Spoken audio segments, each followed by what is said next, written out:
Good morning and good luck, and welcome back to Good Luck with Gino. I'm your host, Gino the Ghost, and guys, we've got a special guest for you today. My friend, legend, DirectorX is on the show with us. What's up? How you doing, man? I'm doing good. Just, checking my jewelry. Yeah, just go ahead.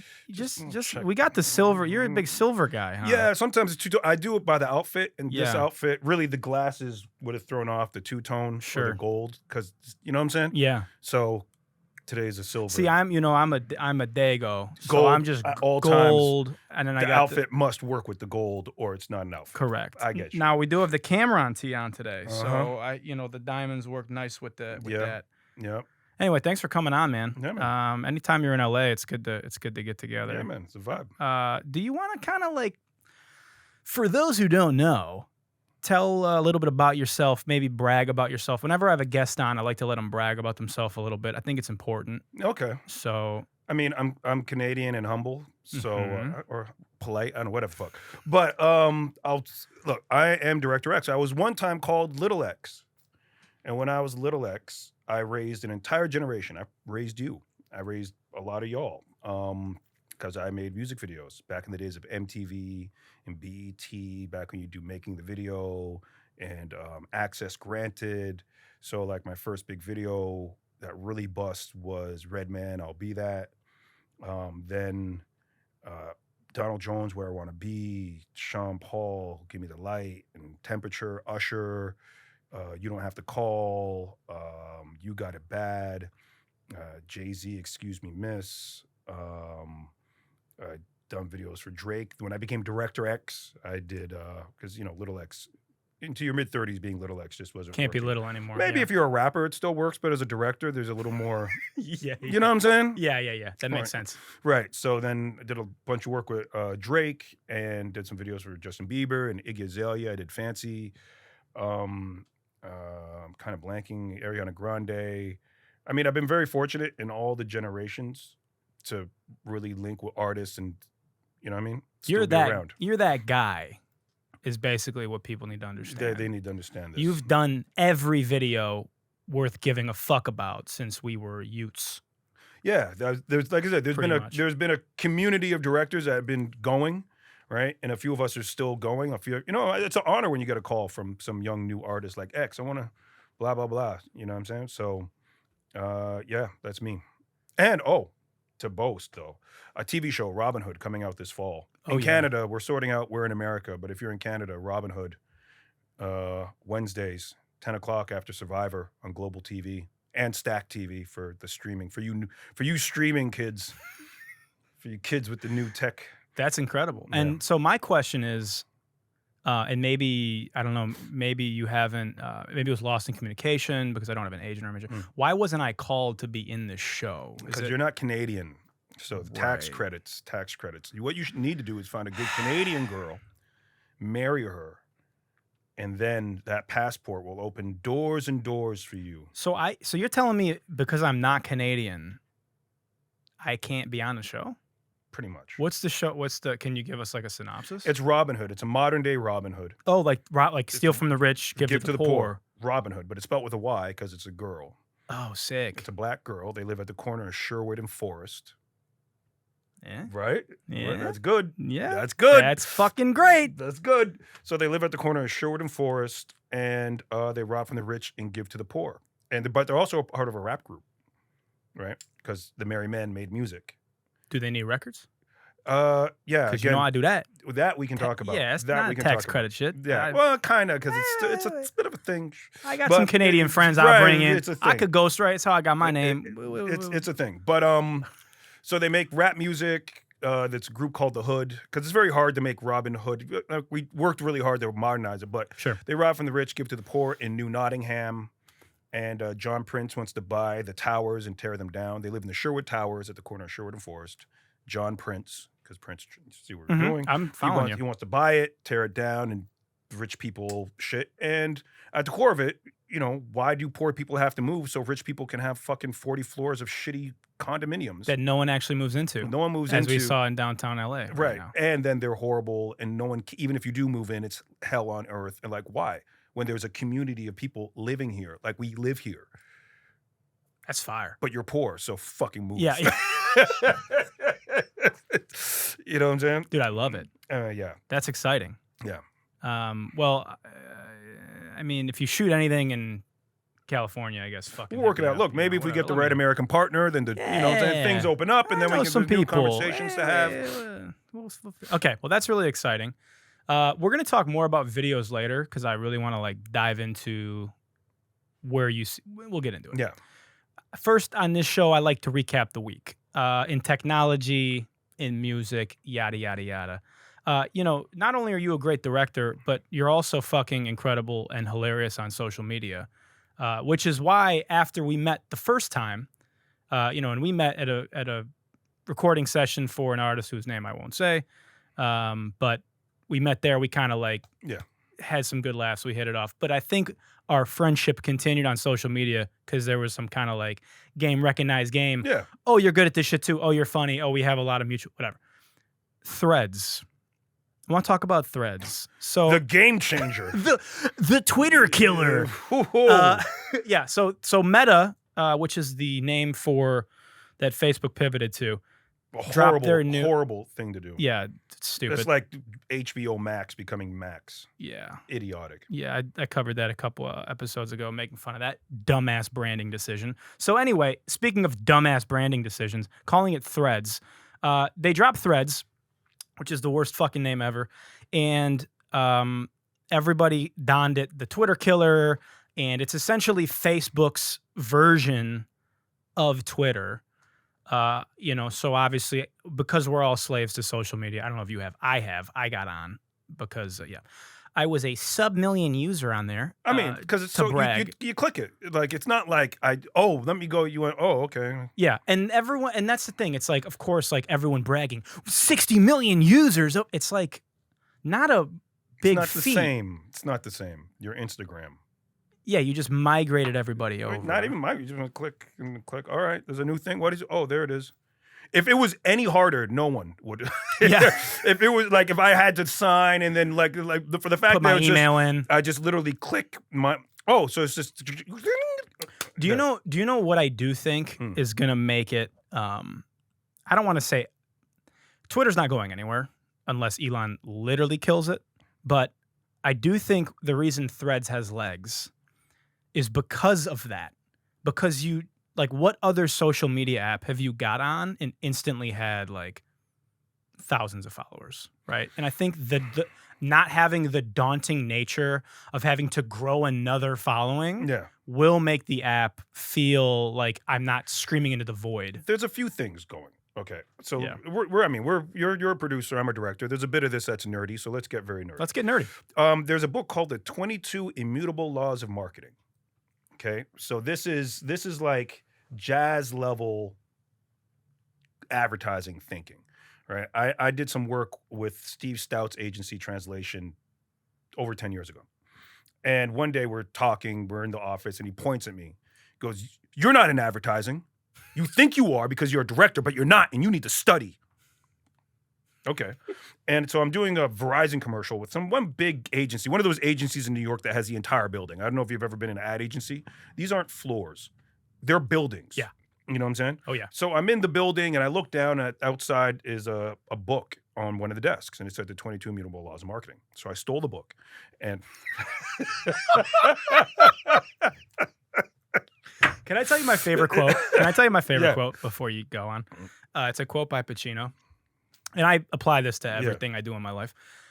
He says, "I asked God for a bike, but then I remembered that God doesn't work that way and he's busy. So I stole the bike and I asked forgiveness." Right? That's great. All right, so you stole the book. So now you're an expert. So, well, in the book, there's all these laws and a bunch of them. So one of like the main laws is the first one there owns the territory. Coke is the first cola. It's the number one cola. Yeah. You know what I mean? First mover advantage. Yes. It's the first mover advantage. If you own that territory, it's your territory. And then there's another one where they say, you can never overtake Coke. You're never going to make a better Coke. And people say, fuck, this is so much better than Coke. I'm no longer going to drink. You can't, but Coke can fuck up. Like when Coke became New Coke, Pepsi actually had that moment. And the story is that Pepsi had built there's another one about knowing where you stand. If you're number 2, play as number 2. Positioning. Yeah. Hertz, the slogan for Hertz used to be, we're number 2, but we try harder. So Pepsi's whole thing was based on being number 2, and then they didn't know how to adjust. You know what I'm saying? So they actually let Coke get back to being Coke. When they said, oh, no, fuck new Coke, we're back to being Coke. And everybody said, okay, we'll just pretend that didn't happen.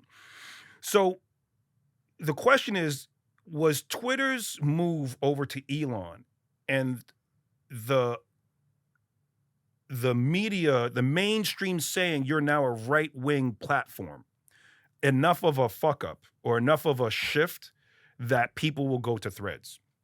You feel what I'm saying? So that's the question. But at the same time, like we said, I'm apped out. I can't do another app. Like I'm not. Dude, it's a lot, man. I can barely post on Instagram. I don't even fucking post on Twitter anymore. I repost on Twitter. Maybe I'll comment, but commenting is dangerous, which we'll get into. Oh yeah. Your digital footprint is. Oh yeah. Isn't just fucking social media anymore. Oh, we're gonna get into that. Oh, we're gonna get into that. I love that point. I was a marketing major in college, so I definitely was like in the weeds on positioning and advertising and brand strategy. And I think you're absolutely right. Twitter had it. They had it. Yeah.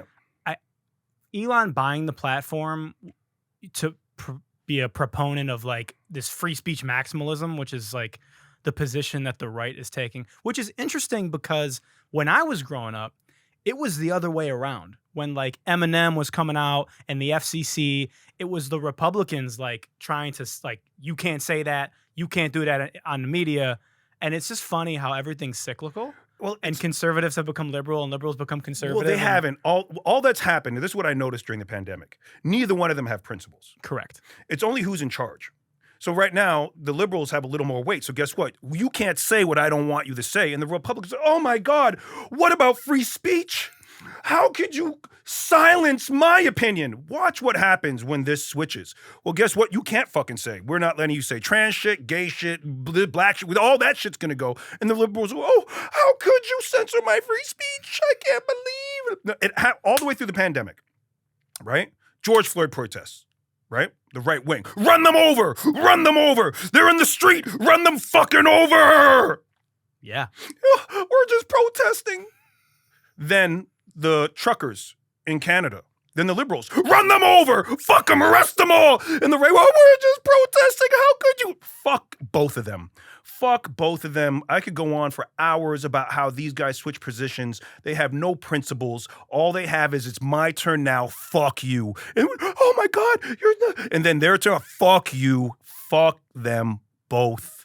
They're all fucking hypocrites. They will switch their fucking principles at the drop of a dime. Fuck them both. Man. I mean. That was a biblical rant. That was fucking. All right, we're done. That's going to be the show today. You did it. That was. We can't top that. So what it is. None of them. Yeah. They don't have principles. Dude, I think one of the like positioning things I've trying to really do with this show is bring back rational thinking and just, you know, there's like the in-betweening and the independent thing that like certain platforms try to profess. Yeah.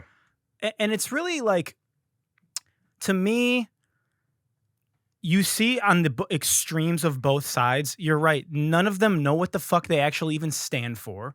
They contradict themselves directly. Yeah. Every fucking step of the way. And don't give a fuck. And this and my beef with Twitter has kind of been that.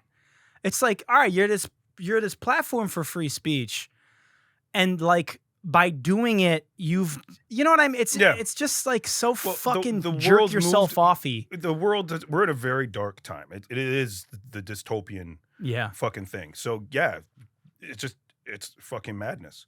But the test is this for me. What would the old Star Trek, even Star Trek The Next Generation, but like truly principled Star Trek episode, would Captain Kirk be like, well, sometimes people need to shut the fuck up?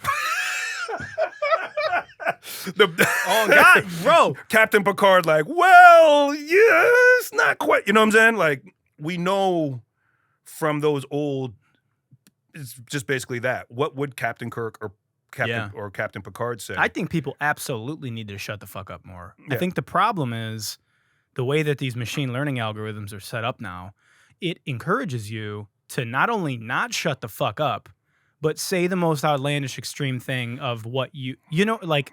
Well, look, there's always shock jocks. I mean, Sam Kinison, Andrew Dice Clay, especially in the comedian space, that was what they did. They poked you and they hit the buttons. But you're a comedian. But that's the thing. There's always a space for a guy who just talks like that. But now what the thing is that celebrity is just one viral tweet, just one post away from your whole life changing. So everyone's playing the lottery. Like, look at Dogface. And he talks about it like, hey, I shot this thing. And just at the right moment, this guy skateboarding with cranberry juice, singing fucking Fleetwood Mac, and, changed his life. Completely changed his life. So that's always out there. But the thing is with that, I mean, I don't know. It didn't. Was he trying to become this viral? That's the issue. It was an organic. And the problem is, everybody thinks they're a fucking comedian now.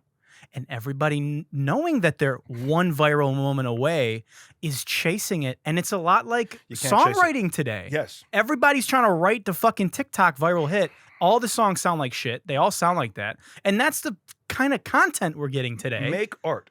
Yeah. You have to make art. It has to be free. So here's two things that come to mind. Dancing. Right? I have a whole thing about I've traveled the world, and again, this is not all for here, but I've traveled the world and had to earn my dance on my own. But there's a moment if you're in the club and you decide you're going to dance, you're going to have a good time. You just in the vibe, you're dancing, you're grooving, you know what I mean? You're doing your thing, and people are like, "Oh, you're so fun," and you're just in this moment. And then you go out another night and say, "Man, if I just dance like I did the other time when that time when I was having a great time and I was dancing and everyone loved me, I guess the key for everyone to love me is me to dance." And so then you go out and then you force it. And now you're dancing and you're grooving. I was like, why this corny motherfucker? You're like, yo, make space. Doing so much. Because that time that everyone loved you for your dance, it wasn't just the dancing. It came from this pure place. You're just expressing. And when you truly just express, because part of what we do as artists is to be a conduit for expression. Right? We make a song, we make a video, it comes from a pure place. And then someone's at home, and through our pure expression, it's a wave they can ride, and then they can have that expression, right? But it has to be an actual thing. And when you try and force it, people can feel it. And the thing that made everyone love you is now the thing that makes everyone say, fucking get away from it. Well, who's this corny motherfucker in here? You know what I'm saying? Yeah. Exact same action, but what it comes from is fucking important. And that's what it is, man. There's times, I mean, there's a lot of folks in your life, you're out there just being you. And you're like, I'm fucking so cool. I wish these cool people that I kind of know could see me in my cool moment. Then you get around the cool people and you try and force you, and now you're not cool. Because it has to, you know what I'm saying? It always has to be a true fucking expression. That last example is not the best. We should probably edit that. That's one a good out. example. But it is. No, but the dancing one really nails it. Yeah. But at the end of the day, it's that. And I, as an artist, am very sensitive about taking pure expression and then trying to manipulate it for attention or likes, or, say you like a girl. I've liked girls. And from me came a piece of poetry. I thought about them and the words began to rhyme, and I wrote a little poem. I would never send it to them. Please, no. I would never send it to them. It wouldn't work. Well, maybe. It's not a matter of work. Yeah. As an artist, to send you something and say, you inspired this. Sure. That's one thing. But to say, you inspired this, do you like me more now? Yeah, right. Do you want to be with me more? Because no. It has to be a pure... So there's all these poems I've written that I've actually shown to a bunch of other girlfriends. And they were, oh my God, this is great. I wish a man would write this for me. Right?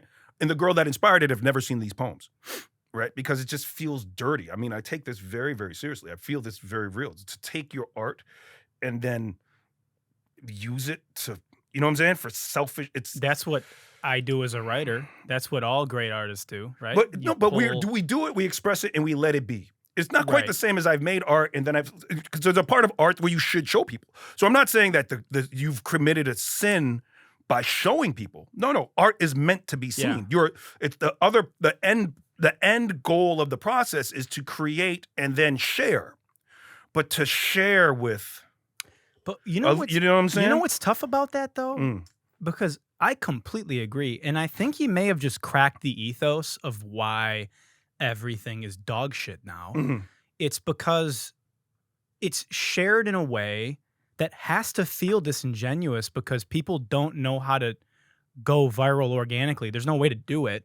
So it has to be like, I just wrote the song of the summer, or like, here's the song for, like, you have to frame it in a way that feels forced because that's what's being rewarded 9 times out of 10. Every once in a while, you have the dog face example, but it seems like, at least the way it's, I feel like, perceived by artists, they've been bound by these algorithms to feel like they have to frame it. I mean, you got to find your way of doing it. Some people they have that. 50 Cent has that kind of, he has this kind of almost like a boxer's bravado. Some people have, but if that's you, that's you. You need to find your way. Again, sharing your art is an essential part of art.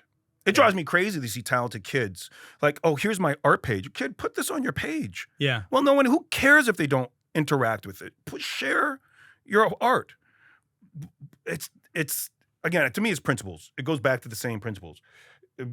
The making of art with a selfish, it just doesn't work. You can feel it. You know what I mean? There's got to be some purity to this thing still, or then what's the point?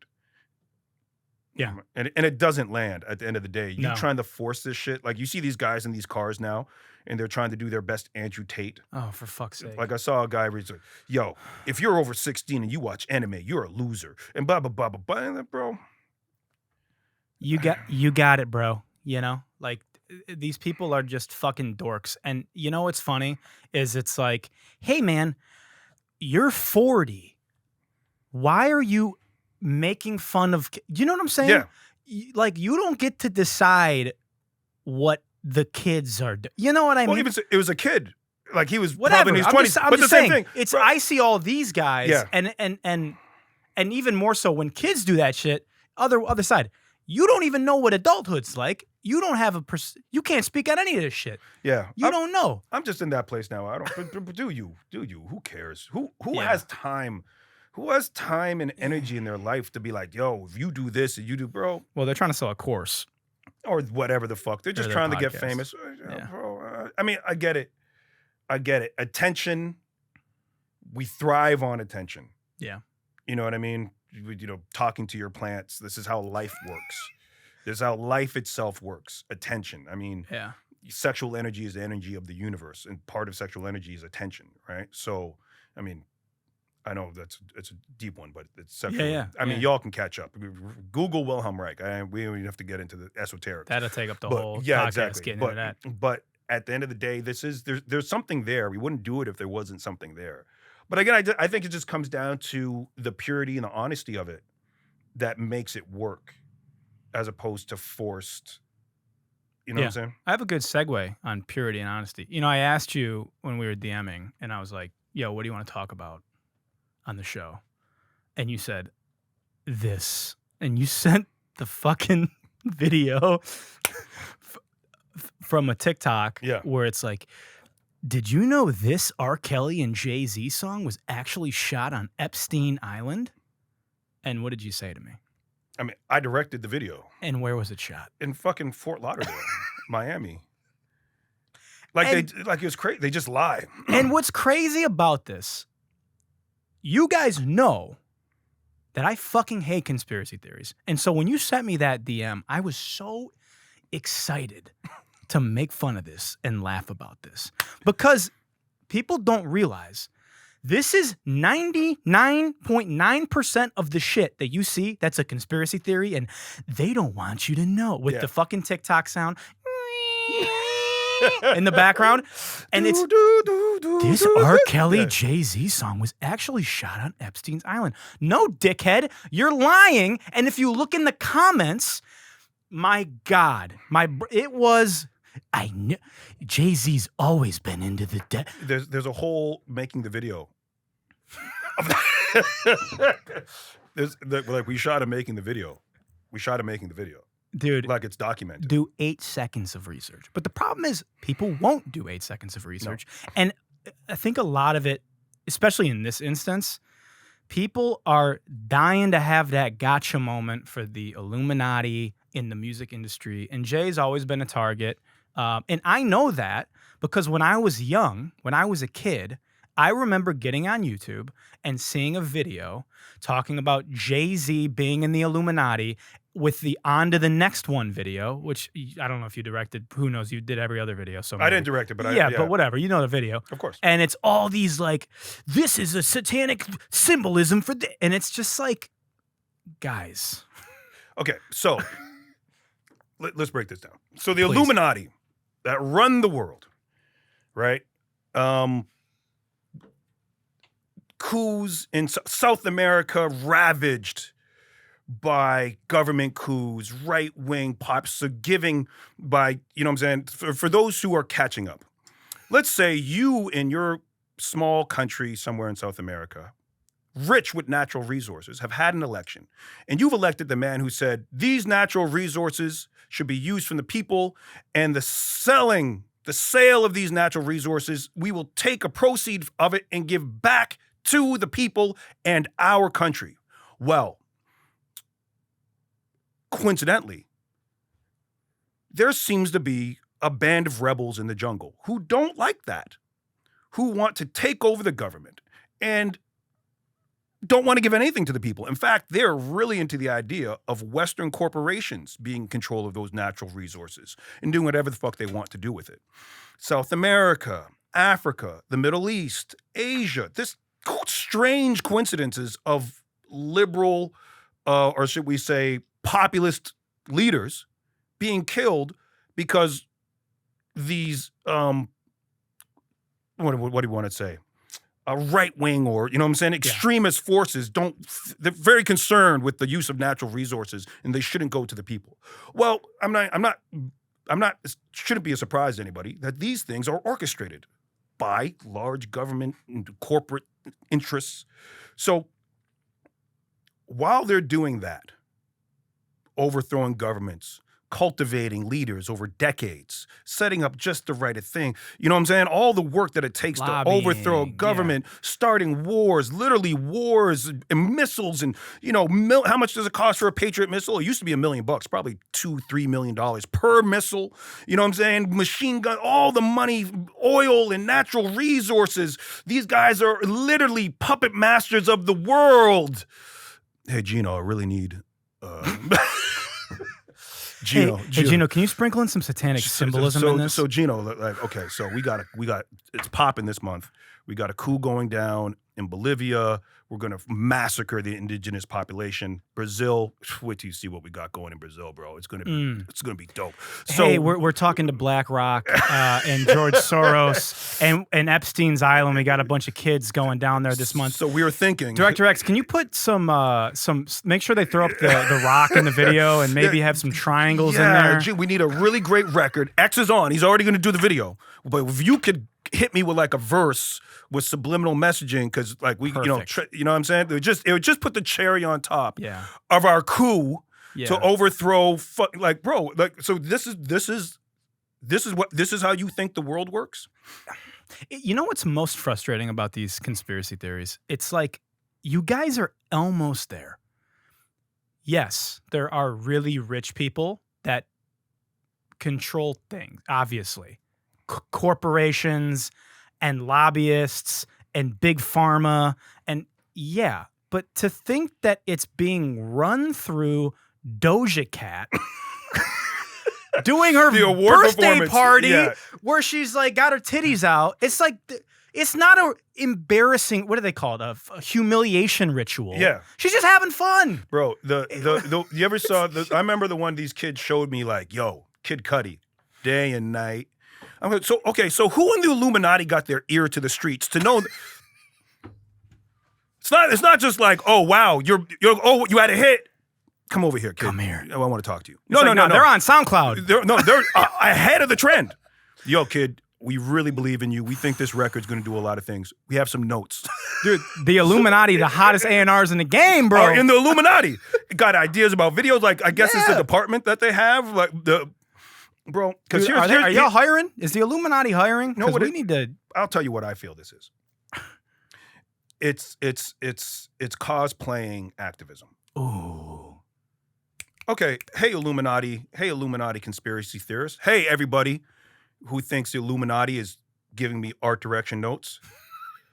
I see you want to fight the power, and I want to fight the power too. Come meet me, because there's an oil pipeline going up in British Columbia, and we want to go chain ourselves to it. Oh, not a good idea. Okay, that might be too extreme. Oh, you don't want to do that? You don't want to. Okay, how about this one? There is a drone program going on in the Middle East. They are killing many innocent people. In fact, they're saying everyone they kill is an enemy combatant, and we're going to have a big protest in D.C. Oh, you don't want to do that one? Okay. Oh, you don't want to leave your house? Oh, no, that one. No, that one's too extreme for you. Well, how about Chevron is poisoning the Amazon on purpose to kill the indigenous population, purposely dumping their toxins. So we're gonna. Oh no, that one. No. Oh, but you're gonna expose the flat Earth. Bet. I mean, good. Because I mean, just be careful, because I know the few of the people that journalists that do the wrong story disappear. And flat earthers and Illuminati conspiracy theorists. I mean, it's like you're all on the same level. It's like you're fucking Edward Snowden, bro. Like, get your ticket, get your exit plan, because any day your flat Earth video is gonna fucking. The funniest part of those is like they'll post a video and they'll be like, "Okay, guys, and if anything happens to me, I didn't kill myself. I'm not suicidal." It's like, bro, nobody's coming for you. If you're 4 a.m., you're not in any danger, but you are in danger. If you get into city politics and you got a little too much to say about the police, you are in danger. None of y'all are there for that. None of y'all are there for that, because you're cosplaying activism. That's right. I think it comes down to, like, you're totally right. It's people want. I think the real ethos behind. That's the second time I've used the word ethos, by the way. I'm really loving that We're word. super intellectual today. We are really pedantic, smarter than most. We're really smart people. Absolutely. So anyway, I think the ethos surrounding why people believe in conspiracy theories, and we talked about this on a previous episode, they want to feel like they're in on this big secret. And the thing about the Illuminati in the music industry thing is, it's a secret that everybody else in the music industry is like, hey, when's anybody going to tell us? Hey, I've been doing this for a decade. When do I get to find out about the Illuminati? Exactly. I have been with the biggest stars in the world. When are they going to let me in on this? I'm saying, I got a black coat. I got the material. Sure. You've directed for all the biggest stars in the world. Have they let you in on it yet? I mean, apparently I'm supposed to be putting all kinds of stuff in these music videos. Right. Well, when you went to Epstein's Island. Right. The handbook. Naturally. And they not to mention when you shot at Epstein's Island, and they flew out 50 cast and crew members. 100. 100 background. Bro, but there's no logic to it. But again, you get to cosplay, you get to have fun with it. The idea that over these 20 plus years that I've been doing music videos for the biggest artists in the world, and again, they forget that the crew is my guy, the art director. There should be, like you said, about 40 people in every major production, 40 to 50 people in every production who should be able to come forward and say, yes, they told me to put this checkered floor. They told me. And the thing is, I was on Clubhouse talking to the room, and we're going to get a little esoteric. There is a part of this where you are actually being spoken to. Yes, that thing you think there's a message here. Yes, there is, right? The universe does speak to you through all kinds of coincidences and things, right? Like, we're getting esoteric. But at the same time that you're saying God, God, God, you are afraid to take the true leap into, I cannot explain what, you go out one day and you turn a corner and you just get the instinct to do, and then you bump into the person that changes your life. How did this all work out? If my tire didn't blow and I didn't go over here and then do this life-changing moment all comes down to this crazy coincidence. It must be God, right? And you say, yeah, and I'm telling you, it is. But these things also move through other things. September 10th and September 11th, 2001, I was shooting a music video for Eric Sermon called I'm Hot. I don't know if you are familiar with those dates. I've heard of them. Yeah. Yeah, September 10th. Something happened on that day. Something happened. Yeah, sure. All right. I was shooting in New York City. So my concept is, since it's called I'm Hot, Eric Sermon is dreaming. The video starts, it's all flames. And there's a girl, flowing dress, beautiful girl. And Eric Sermon comes over, and she comes over to Eric Sermon in the flames, and she kisses him, and he wakes up. And then he goes to a party, right? And at the party, he sees the girl, and the girl, everywhere she goes, starts setting things on fire. I mean, you could reach maybe and say that might have something to do with. Okay, so that's just one layer. That's interesting. I mean, Yeah. if you're, I'm sure all my skeptical friends out there are like, whatever, you're reaching. You know, that's not that much of a reach No. to be shooting that on 9/10 and 9/11/2001. Okay, the club name was Club Chaos. The name of the club was Club Chaos. It was on Houston. You could have reached some more. And I said, hey, let's do an Asian theme. Sure, let's do an Asian theme. My art director, unbeknownst to me, get this set. He goes, hey, X, I made all the Asian symbols something to do with fire. That says fire. That says destroy. That says conquer. That says ruler. So on 9/11, I'm in Club Chaos, surrounded by Asian symbols that say ruler, conqueror, destroyer, shooting a video about a girl that sets everything on fire everywhere she goes. You feel what I'm saying? Must have been the Illuminati. Must have been the Illuminati. Or that's just sometimes the universe, you know what I'm saying? Or it's just art direction. But You know? but what I'm saying is, yes, you're being spoken to. Yes, there's something going on, but it's not the people making it. Right. We're just making things. Fabulous. Nate Dogg. Y'all can't deny it. Y'all can't deny it. I'm a fucking rider. You don't want to fuck with me. All American flags. Wrote the concept. Let's do red, white, and blue. Then as we're processing along, red, white, let's do sections of the American flag. The star, the stripes, the this. Everyone will be red, white, and blue. We shot it around July 4th, just ahead of, this is again, 2001. So 9/11 happens. American flags are everywhere. And there just so happens to be a music video on TV of just the American flag. Black fucking kids from the hood saying, I'm a fucking rider. You don't want to fuck with me. Now, in conspiracy world, George Bush clearly called me and said, yo, X, we got a big one coming, bro. We need an American I need some flag. patriotism. I need an American flag banger. But that's just the universe speaks through you. These coincidences happen, and then these things align. You're like, holy fuck. You feel what I'm saying? It's not them talking to you through the person. It's the universe speaking to you through fucking coincidence.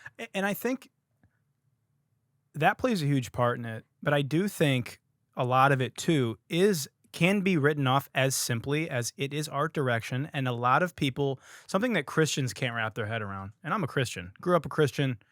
My grandmother, rest her soul, hated Halloween and all types of symbolism that had any inkling of demonicness. Yeah. Harry Potter. Yeah. Not in this house. Not in this house. Literally. Your grandma would never let Harry. Well, you were young enough for Harry Potter. Shot. No way. Oh, yeah. No shot. Could I watch Harry Potter? So anyway, Christians have a hard time wrapping their head around the fact that not everybody is a Christian or shares their moral values in terms of like symbolism or what they wear or like, you know what I mean? Yes. And so like all the like Lil Nas X stuff with his videos or like Doja's tattoos or like, you know, the Weeknd concert that just happened where like there's a bunch of dancers in white around like a robot and everyone's like, oh, this is clearly a demonic ritual. It's like, no, it's just art. And just because, you know what I mean? Of course I do. People can't wrap their head around the fact that somebody would maybe have something that looks demonic or references something witchcrafty because people like think that shit's cool in art and it's not the Illuminati. And I'm saying that might be what you think it is, but it's not coming from the people. Correct. You might be getting spoken to about the fucking state of the world. Yeah. And the fucking shit that's going on. But it's not the people making it consciously doing it. Right. And like, again, if you're talking about God and all these things, then take the larger leap into the impossibility of how God works. Seriously, this is take the y'all can't deny it. What are the fucking chances? Crazy. No one told me to do it. This is what came from me. This is how everything aligned. And just in time, when there's American flags absolutely everywhere. There's this video there for it. The Eric Sermon thing, where I'm actually there on the day shooting this thing. Again, it's speaking to me. Yes, the universe is far more complex. There is a strange consciousness to how this thing works. The way connected incidences happen is a large discussion to have, but it is not from the fucking crew and the director and the artist. We started this off. Dude, can I give you a perfect example of that? I had an insane thing happen to me when I was in college. I was super high. This is back when I smoked weed. I don't smoke anymore. This is the beginning of me ending my weed journey because I took an edible. I was so fucking high, and it was during the Super Bowl. So I'm watching the Super Bowl, and it was the year that the world was supposed to end. It was 2020? 2012. 2012, right, 2012. When the year was supposed to end, the world was supposed to end, and Madonna was performing at halftime. And my grandmother, I just had a fucking phone call with my grandmother who was telling me about revelations and, you know, in the end times, there'll be one religion and one this and just be on your, you know, and I'm like, okay, grandma. Anyway, so then I went and smoked weed. and then I'm watching the Super Bowl and Madonna's doing a halftime show. And literally during her halftime show, she starts talking about like one religion, like we all need to come together. And I'm like, oh, fuck. And then I'm high as fuck. So I start freaking out, right? So then I'm like, I'm having a panic attack. I go into the bathroom and I'm in the bathroom just like, okay, God, if you're out there and everything's going to be okay, I just need a sign that you're there and that like it's all good, you know. And I walk out of the bathroom and my buddy whose place I was at was a huge Tigers fan, Detroit Tigers fan. And on his wall, there's a newspaper clipping from a headline from when Justin Verlander threw a no-hitter. And he's got his hands up like this, celebrating, and it says, verific. And it looked like verify and like the cross. So I'm like, oh, fuck. And I'm like, gotta be a coincidence. I'm freaking out. I like walk outside. I'm like trying to figure out, like, do I tell my friends this or am I going to sound like an insane high person? So I don't. And the whole rest of the Super Bowl, I'm just thinking about this one thing. And I'm like, is the world going to end? Maybe they're right about the Illuminati. And then, and then I get home and I'm on Twitter. And I get on Twitter. And the number one trend on Twitter above the Super Bowl is Justin Verlander. And I'm like, why the fuck is Justin Verlander trending? And I click on it. And Justin Verlander won the Celebrity Super Bowl contest for predicting the exact score of the Super Bowl and won like $1 million to the charity of his choice or something. How fucking insane is that? What are the, and you can look this shit up. You can look, but that's how God talks. That's how it works. It's not, how it works. Epstein didn't call Justin Verlander and George Soros didn't call Madonna and tell her. You know what I'm saying? It's these things that happen to let you know, bro, it's clearly some shit going on. I tell my friends all the time, I'm West Indian, right? So we're properly superstitious. Yeah. You know what I'm saying? Yeah. What are you going to do? Prophecy come true. If you can't look at from the year 2000 to now and see that this shit is fucking what they said it was going to be, then hey, no problem. And I no, it's not. Sure, buddy. Sure, buddy. Yeah. This is just I mean, I'm born in 75. It's always been like this. No, it hasn't. No, it fucking hasn't. The weather ain't been like this. No, we're in some fucking we all know it. We're in some tipping point shit, and it needs to. You know, maybe it does need a full fucking collapse to reset. I don't know. That's how markets work. I mean, we can't keep going like this. Not planetarily, not socially, not economically. It's just we're far too advanced. We people are taking fucking like not full vacations, but like a spin into space. A little, you know what I'm saying? Yeah. A little, just a little round the block. Hop on a rocket. And still people are starving. We're in LA, fucking homelessness everywhere. Like, no, bro. No.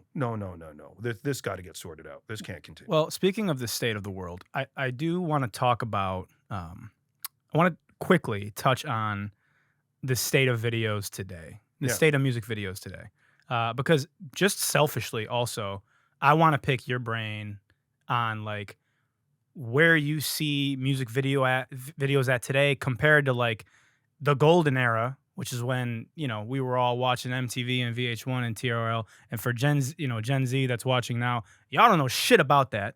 And I think it's important to talk about like, the rise of DIY videos, like how you feel about big budget videos today. You know what I mean? I just want to. I think there's a few things. I think the need for a music video, especially when you're a full-on pop star.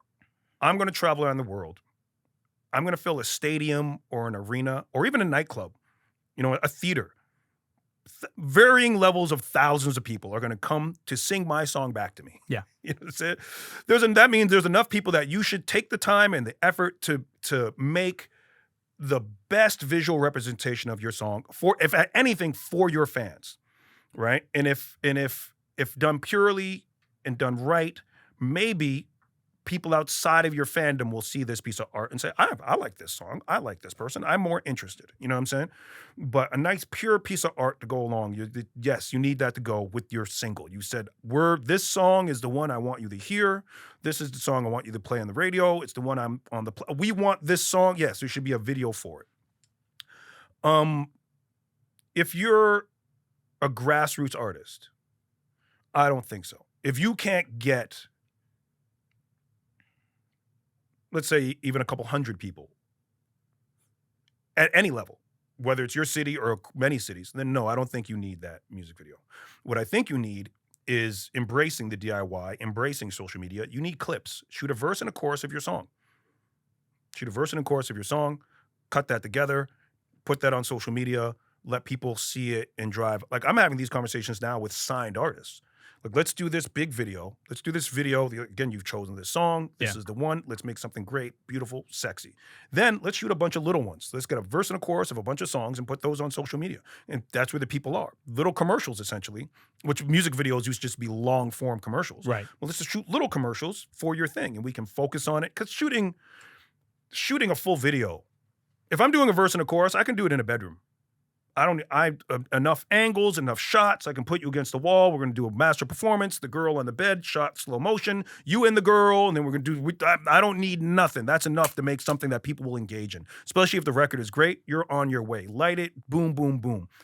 But now if I have to do a whole song, well, now okay, the bedroom first. Maybe let's go up in the backyard. All right, you know what I'm saying? Like, it's the work level. So I think there's something beautiful about this moment where, especially if you really pared it down, fuck a verse and a chorus. If you said this is the moment of the song, like remember that Coil Ray? She has this record. She's in a roller rink for the video, and something about the ops, and she's just this little great little moment. And I mean, I went to the record, and the record that was just a moment in her verse, as opposed to that should have been the whole fucking song. Yeah, you know what I'm saying? But I'm like, okay, the rest of it didn't. But it was great for her. They got a view out of me. You feel what I'm saying? Mm-hmm. She didn't need a whole verse and a chorus. She needed that one great little moment. So take your 30 seconds, take your 15 seconds, take whatever the fuck it is. I mean, what's Bobby Shmurda without the hat in the air and the shoulder dance? Nailed it. And that had the DIY feel. And it was essentially a DIY video. They didn't have trucks, trust me. No, they probably didn't even have a van. You know what I'm saying? Yeah. But so those were early DIY videos, which the internet allows you to do. But now, find your moment, like I said, a verse and a chorus, and from that verse and a chorus, say this is our little moment, and let that be in the world. Again, coming from a pure place. Yeah, I mean, art always has to be pure. Art always has to be pure. You don't want no fucking preservatives in your fucking art. You know what I'm saying? So I think that is the new space. And then now your shoot day, as opposed to a whole day shooting one fucking song and running around and trying to get locations that all fit into the same concept. No, make your shoot day 3 fucking videos, 3 little verses and chorus, and you shoot that one on the beach. You know what I'm saying? There's I think a great example of the DIY effect, which is this kind of, I think people really connect to like the authenticity of that and like like we talked about the purity, the organicness of it. It's why a lot of brands in their like advertising strategies now on these platforms is this like UGC, real organic because they can't put out big fucking productions on TikTok, or you're just like, ugh, get this shit out of here. Oh, it's an ad. As opposed to like, oh, I've connected with the creator and I'm going to have them shoot this in their style. Yeah. And it connects. The medium is the message. Exactly. And Malcolm McLuhan, oof, nerds, look that one up. a bar. The medium is the message. Yeah. And you're seeing it with like, what's that song that's going viral now? Hello, Christ, I'm about to sin again. And it's like these two girls and they're just like running through the fucking city. And it's like, and it worked. And that's their, it's like 30 seconds of the song. Yeah. And I think, you know, again, like I've touched on the show, how it is also crippling for artists and is tough and can stunt their growth, these moments, but it's this catch-22 where like you need them to go and then it's your job to try to break out of it. It's really fucking tough. Again, you do it from purity and you let it be what the fuck it's going to be. You paint your picture, you put it up. You know what I'm saying? And if you do enough and move forward, then hopefully things will connect if you're in that right place. But it's overthinking it, or let me tell you, I've never Hotline Bling, Give Me the Light, You Got It Bad, Where I Want to Be. None of these videos, and I go down the list. None of these videos that I sit there and think, people like big sets. So if I build a big set, that will make people like dancing. And then anytime I did do something like that, who gives a fuck? It has to come from a place of purity. This is the expression you have. This is what it is. And it's important. I think the world, our world being so material, and not just in material as in cars and money, but material and even in our thinking. Like how many eyes rolled out in there in the future internet when I talked about coincidences and all this shit in God. Oh, whatever. Because in our world, if you can't physically touch it, it's not a real thing. You know what I'm saying? Yeah. So in the material world, if you're making something from the thing, we've talked about it, the thing you're making has to be, there has to be this end goal. It has to go viral. It has to go, you can't, for me, I'm so superstitious about that shit that if I'm making something and my brain goes, yo, this is going to be a hit. I'm like, fuck. Jinxed it. Jinxed it, man. It was looking good for a second. Yeah. Yeah. I blew it. Damn it. You know what I'm saying? Like it has to, you just gotta make it, man. I've been on sets where we did this video and, you know, I built this back when, you know, hundreds of thousands of dollars, and we built it out of Christmas lights and the lights are blinking in the song, and everyone on set that day was like, yo, this video is going to be a smash. Oh my God. This looks so crazy. No. And the whole time that is happening, I'm just like, oh, I wanted to tell everyone, shut the fuck up. Stop saying it. You know what I'm saying? Because you just can't make those decisions for God. Yeah. Well, before we go here, we have my favorite segment, and everybody's favorite segment. And that's the FOHHOF, which is the Fuck Outta Here Hall of Fame. So every week I like to pick somebody to induct into this not so prestigious hall. This week we got two, and they fall in the same category of overprotective boyfriends making an ass of themselves. Yeah. Right. So the first one is Keke Palmer's baby daddy. Yeah. His name, Darius Jackson. Yeah. So you've seen it. I've seen it. If you're listening back home and you haven't seen it, do yourself a quick, just hit a little pause on this video. Go watch the video of Usher serenading Keke Palmer at the concert. And it's him singing, "There goes my baby." And they're like singing together. And he's got his hand on the small of her back. And she's got her fucking arm around him. And they're gazing into each other's eyes. And obviously everybody's like, oh, she's got a boyfriend. Well, but also her ass cheeks are out. Well, I was going to get to that. Yes. So naturally, the first thing you'd think is from the boyfriend's point of view. Like, I mean, my first thought was like, oh, fuck, sucks for this guy. Like, you've got the GOAT, Usher, just serenading your woman, and she looks to be into it. But what does he do? As he's being dragged on the internet, he retweets the video, and he says, but your ass is out, ... You a mom. It's the outfit for me. You a mom.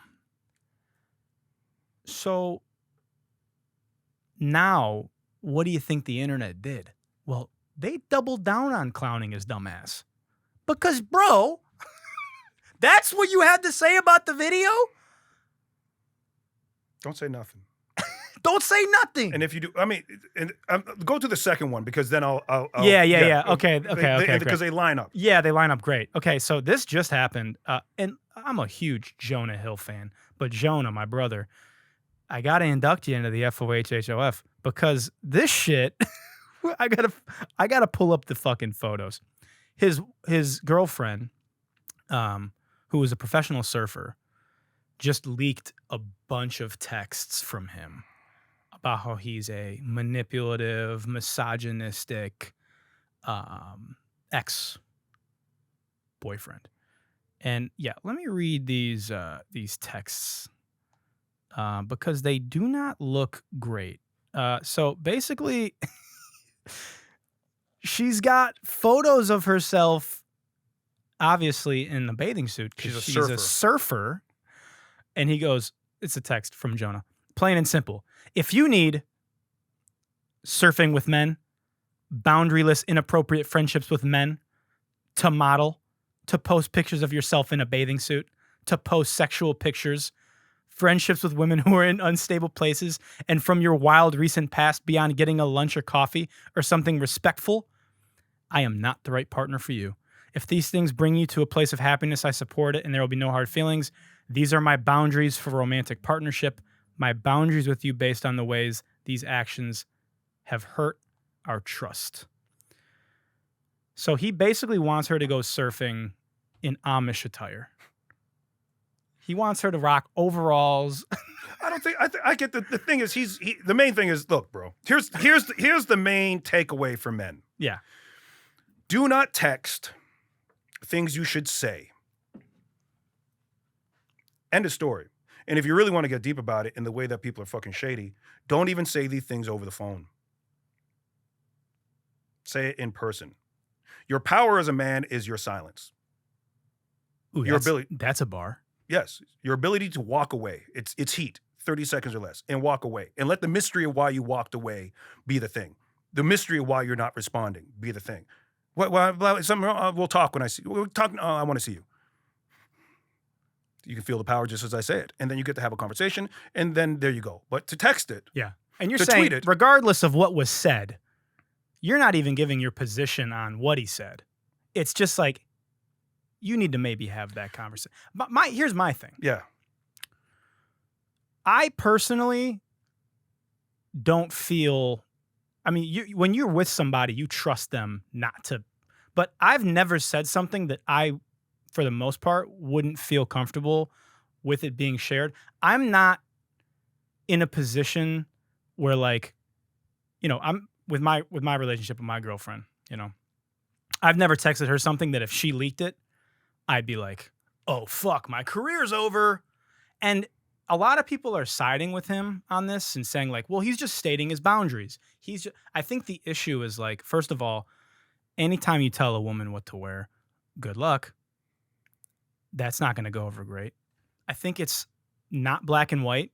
I think, hey, it's okay if you don't want your woman butt-ass naked on the internet. It's okay. You don't have to be a cuck like Adam22 with your girlfriend getting fucked on camera. That's fine, you know? But if you're dating a surfer and you also, like, all those things have been there before you got with her, you liked those things, you liked her photos, you were into it, and then once you start dating her, you start commanding and giving guidelines and trying to change somebody. It's one thing to, like, have a conversation, like you said, in person or whatever with your partner about these things. But once you start having to convince and manipulate, and that's where people start to get a little Well, yeah, trying to change people. Yeah. You're already in a space. I think a good one is just think about the story. This, I think, how we all conduct ourselves, not just online, but even just in personal interactions, because stories are sometimes even more fucking, yeah. You know what I mean? What's the story? If I say this, if I do this, if I go there, if I, you know what I'm saying? And think of what would make a good story. And that might be a good guide, because we're all figuring out this new world that we live in. Let's try that one for a while. You know what I'm saying? Mm-hmm. Before you say to your girl, man, take off this surfing thing, what does that story sound like? Perhaps that's it. 2, for guys that date women in the entertainment industry, you can't say these things. No. Or you can, but then you just shouldn't be. I mean, I don't know what to tell you. Don't date a woman in the entertainment. She is an actress. Kiki is an actress. Do you know what kind of madness, type of roles may come her way?